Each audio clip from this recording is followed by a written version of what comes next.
ازيكم؟ وحشتونا كتير حبايبنا طلبة تانية وتالتة ثانوي. فيديو تفاصيل نظام الترم التاني في مادة الكيمستري اونلاين وسنتر لطلبة تانية وتالتة ثانوي.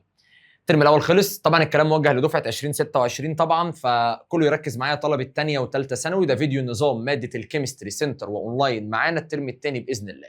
اول حاجة حابين ان احنا نشارككم معانا فرحتنا ان احنا بقى عندنا المنصه الخاصه بينا خلاص، والمنصه بقت مربوطه بسيستم حضور وغياب. قلت الكلام ده في تفاصيل مواعيد البدايه. فالحمد لله الاونلاين بقى عندنا منصتنا بتنزل عليها الحصص بتاعتنا وبيبقى عليها باقات شهريه، والدنيا هتبقى كويسه باذن الله. الفيديو ده موجه لتانية وتالتة ثانوي المهتمين بماده الكيمستري معايا الترم الثاني باذن الله. فلو انت طالب عندي من الترم الاول طبعا ركز في التفاصيل عشان تعرف نظامنا الترم الثاني. لو انت طالب جديد وبتشترك معانا عمالين تسالونا عن النظام، الفيديو ده هيرد على كل اسئلتك باذن الله. حابب في البدايه قبل ما اتكلم عن الاونلاين اتكلم عن السنتر.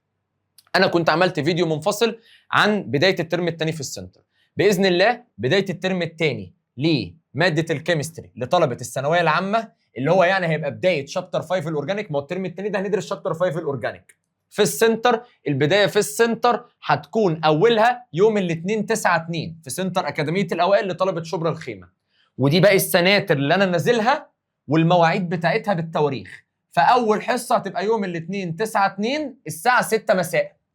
طبعا عاملين حساب في رمضان هتتاخر شويه وتبقى بعد الفطار، يعني الجدول ده هو الكام يوم اللي قبل رمضان والوقت اللي بعد شهر رمضان باذن الله. كل سنه وانتم طيبين. اما في خلال شهر رمضان اي حاجه مثلا ما عدا الساعه 6 اعرف ان دي هتبقى بعد الايه الفطار. اي مواعيد تانية الصبح دي مواعيد قبل الفطار ثابته عادي مفيش مشكله. فعشان ما اقعدش اقرا واحرق كتير، دي السناتر اللي احنا نازلينها بالمناطق اللي احنا نازلينها، ودي المواعيد والبدايات في كل سنتر.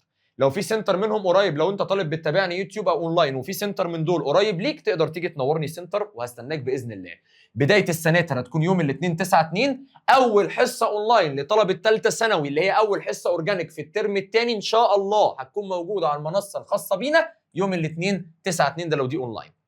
اما بقى لو انت طالب ثانيه ثانوي بتسال على تفاصيل ماده الكيمستري معانا الترم الثاني في السنتر، فان شاء الله البدايه بتاعتنا في السنتر اول يوم هتكون يوم الاثنين 9/2 الساعه 4 في سنتر اكاديميه الاوائل شبرا الخيمه. ومن بعدها بقى باقي المواعيد، يعني بعد كده في سنتر الرؤيا رود الفرج شبرا مصر اول ميعاد يوم الاربعاء 11/2.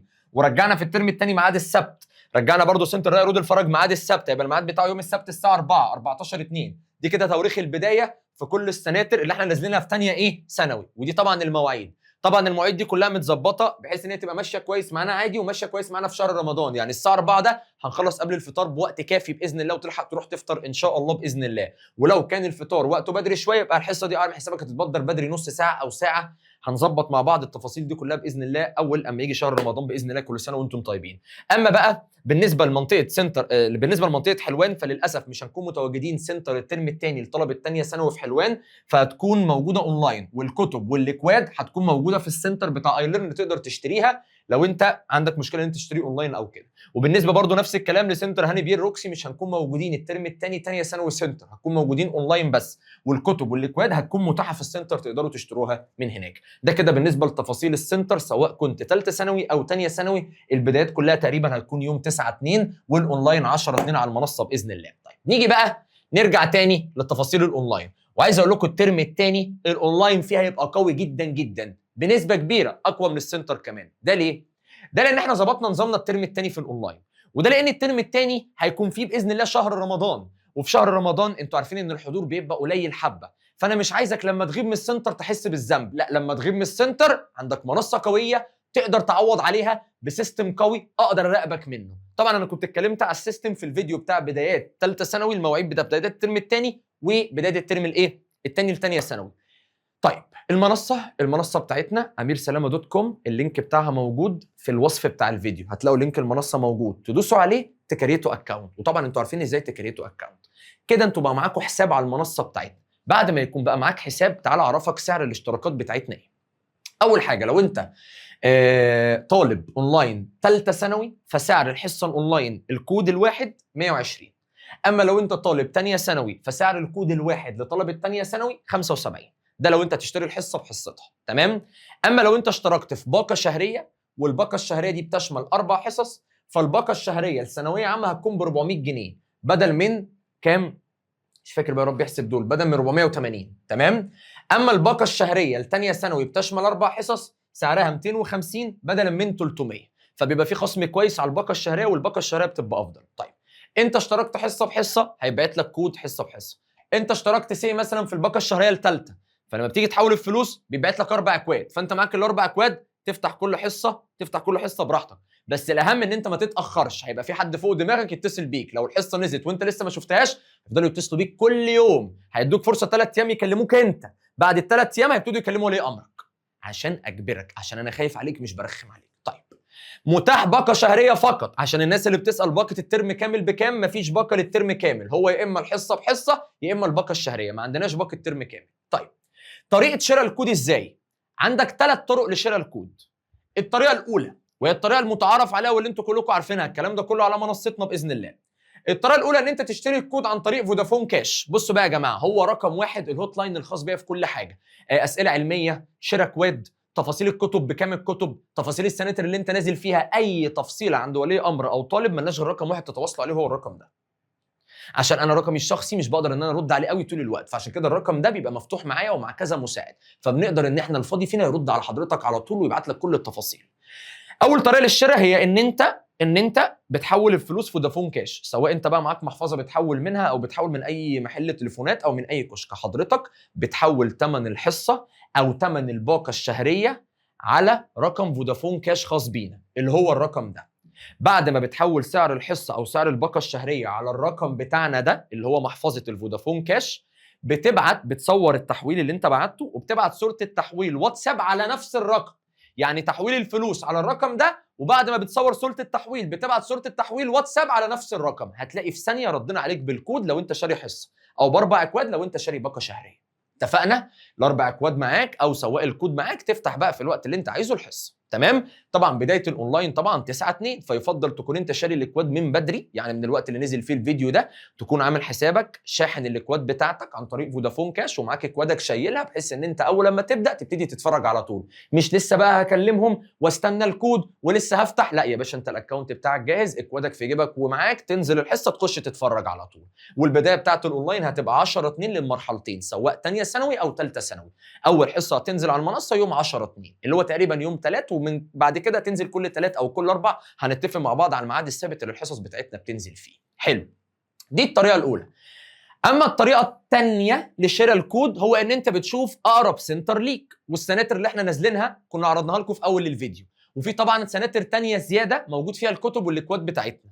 فانت لو انت بقى مالكش في الفودافون كاش وخلاص بقى حاسس ان انت ضايع يعني، فانت ممكن تشتري الكود والكتب من اقرب سنتر ليك. طب فين السنتر القريب؟ لا، السنتر القريب ده عشان تعرفه بتتواصل معانا واتساب على نفس الرقم، تقول له انا ساكن في منطقه كذا كذا، ايه اقرب سنتر ليا؟ المساعد هيرشح لك السنتر القريب تشتري منه الكود والكتب بمنتهى السهوله لو في سنتر قريب منك. طب لو ما فيش، لازم بقى تشتري بالطريقه الاولى او بالطريقه الثالثه اللي اقولها لك دلوقتي، والكتب بتطلبها شحن. تمام كده؟ ولسه هنجيب سيره الكتب قدام. طب الطريقه الثالثه للشراء، الطريقه دي جديده جدا، طريقه كويسه جدا، انا عجبتني قوي بصراحه، وهي طريقه بدون اي تدخل عنصر بشري. وهي كل الفكره ان انت هتختار ان انت الطريقه الثالثه انك تشتري الحصه من نفسك عن طريق انك تختار الدفع بالفيزا او بمحفظه الكترونيه. انت بقى بابا مثلا معاه فيزا، انت معاك محفظه فودافون كاش، فانت كل اللي عليك بتختار الدفع عن طريق كذا. تختار مثلا محفظه فودافون كاش، بتدخل على المنصه الرقم اللي انت هتحول لنا منه الفلوس، اللي هو رقمك، رقم بابا وتفر. بعد ما بتدخل الرقم ده بيبعت لك كود على الموبايل، اول لما بتدخل الكود بيجي لك كود على الموبايل، اول لما بتدخل الكود ده على المنصه اللي هو كود الحصه، اول ما تحطه على المنصه الحصه ايه؟ فلوسها تتخصم اوتوماتيك من الفيزا او من المحفظه. اتفقنا؟ على حسب السعر المتفق عليه، ولا بقى تبعت صوره تحويل ولا تستنى رد من حد، دي بتشتريها من نفسك على طول، وطريقتها هتبقى اوضح بكتير على المنصه، يعني وانت جوه المنصه وبتشتري بالطريقه دي هتلاقي مكتوب لك بالظبط تعمل ايه والفلوس بتتخصم ازاي والدنيا دي كلها. فانت كده عندك 3 طرق دفع، اختار الطريقه اللي تريحك وكلهم طرق سريعه. طيب بالنسبه للكتب، ما ينفعش تسالني على سعر كتب والمنهج العربي لسه نازل من يومين، احنا لسه بنحضر لكم الكتب يا ثانيه ثانوي، وان شاء الله الكتب تكون متاحه معاكم من قبل الحصه الاولى او من اول الحصه الثانيه. فانا بحضر لكم كتب محترمه، فباذن الله الكتب هتتاخر سنه لان لسه اصلا ما فيش مدرسين عمل الكتب، ولسه المعاصر حتى ما نزلش، فاحنا لازم نستنى الكتاب الخارجي او المعاصر ونبتدي بعد كده نشتغل منه عشان نعمل ايه؟ الكتب بتاعتنا باذن الله. فالكتب دي على حسب انت في سنه كام وعلى حسب الشابتر. طبعا ثالثه ثانوي الاورجانيك كتابكم جاهزه طبعا خلاص، هنبلغكم بسعرها. طيب انت بقى عايز تشتري الكتب وتعرف سعرها وتطلبها شحن، كلم الرقم ده واتساب. انا ساكن في كذا كذا وعايز الكتب، هيبلغوك بسعر الكتاب وسعر الشحن للمكان بتاعك هيكلف كام، ووقت الوصول هيبقى في خلال قد ايه، كله عن طريق الرقم ده. فهمنا كده القصه دي كده بالنسبه لتفاصيل الاونلاين. فرجاء من كل الناس لو سمحت طلبه تانية وثالثه ثانوي تبتدوا لو سمحت تشوفوا هل هتشتركوا في الحصه لوحدها ولا في الباقه الشهريه، ونبتدي من دلوقتي نحاول ان احنا نشترك في الباقه الشهريه علشان يبقى معانا الاربع حصص كاملين. طبعا الباقه الشهريه دي هتبقى طبعا داخل منها اسبوعين او 3 اسابيع من شهر رمضان. انتوا خدتوا بالكم احنا هنبدا 10/2 رمضان، كل سنه وانتم طيبين هيبقى يوم 18/2، فاحنا معانا اسبوع بره رمضان و3 اسابيع من الباقه جوه رمضان. فهيبقى فرصه حلوه علشان خاطر ما تبقاش التكاليف على الاهل في وقت رمضان كبيره، وتبقى انت اشتريت ونسيت والاكواد معاك وتبقى شلت همها. فيفضل طلبه تانية وثالثه ثانوي وتشترك في الباقه الشهريه، اشتركوا فيها من دلوقتي، حولوا الفلوس على الرقم اللي احنا بنقول لكم عليه، هيبعتوا لكم الاربع اكواد، الكودز تفضل معاكم وتفتحوا بيها الحصه بحصتها كل اسبوع لما تنزل الحصه. ده كده بالنسبه للتفاصيل الشراء والكلام ده كله. بالنسبه لاماكن السناتر لثالثه ثانوي والمواعيد بتاعتها اهي، تقدروا توقفوا الفيديو وتاخدوها سكرين شوت. وبالنسبه لاماكن السناتر والمواعيد بتاعتها لثانيه ثانوي، دي كده التفاصيل بتاعتنا. كلمتين من القلب بقى، لو انت بتحضر معايا سنتر للمره الاخيره فالترم الثاني هيبقى فيه متابعه من نار، ولي الامر كمان يا ريت يركز معايا في الكلام ده.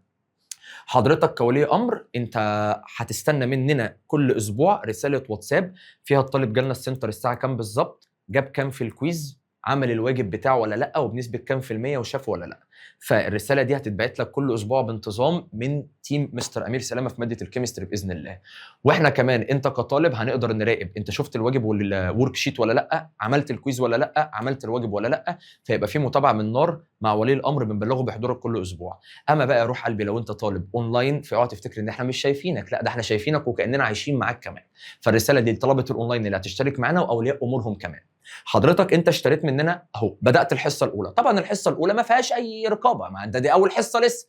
فانت شفت الشرح عجبك، الدنيا حلوه، شفت حل الواجب فهمت كويس الاسئله بتتحل ازاي، شفت حل الورك شيت احنا بنحل مرتين واجب وورك شيت والدنيا حلوه قوي وكويسه معاك. ما هي الحصه عباره عن 3 فيديوهات، شرح ورك شيت واجب، بحل مرتين وبالشرح تمام، والدنيا حلوه قوي وجميله قوي.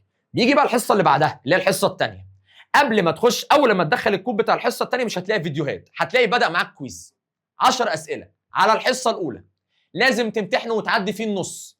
طب امتحنته وعديت فيه النص برضه الفيديوهات مش هتفتح معاك، لازم تفضي الواجب بتاع الدرس الاول. يعني انت الدرس الاول انت اتفرجت على فيديو الواجب وحلته في الكتاب بتاعك، ما انت كده لازم معاك الكتاب وتشتريه.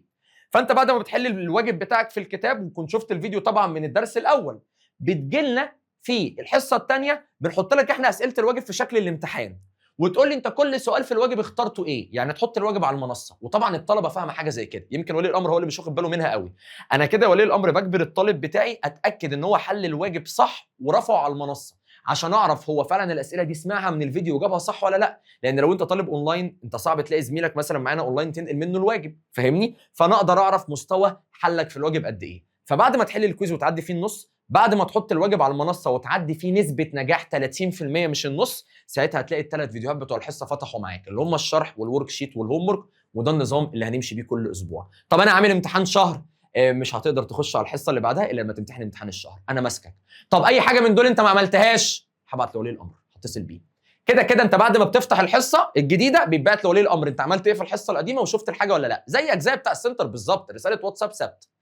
لكن الزياده بقى عليك يا بتاع الاونلاين ان في اسيستنت ماسك مجموعه من الطلبه الاونلاين، فده ما وروش غيرهم. شافوا الحصه في ميعادها خلاص، هو ما بيتصلش طالما انت ماشي كويس، لكن مشيت وحش يبدا يتصل. هو كده، ما احنا مش هنتصل لولي الامر نقول له ده ابنك حلو قوي وجميل قوي يا ما شاء الله عليه، لا احنا هنتصل لو فيه غلط. فانت بقى واجب ما عملتوش، حليت منه نصه غلط، ما شفتش فيديو، قلشت في اي حاجه، هتلاقي طاقم المساعدين بيتصل بولي الامر على طول، بيتصل بيك انت الاول يحذرك مره واثنين وثلاثه، 3 ايام ليك سماح. بعد ال3 ايام ما سمعتش الكلام بيتصل بولي الامر. وطبعا حذاري تحط رقم ولي الامر غلط، لان احنا بنعرف نوصل لولي الامر بالطريقه، بنعرف نوصل لولي الامر بالطريقه، يعني شغلتنا احنا بقى.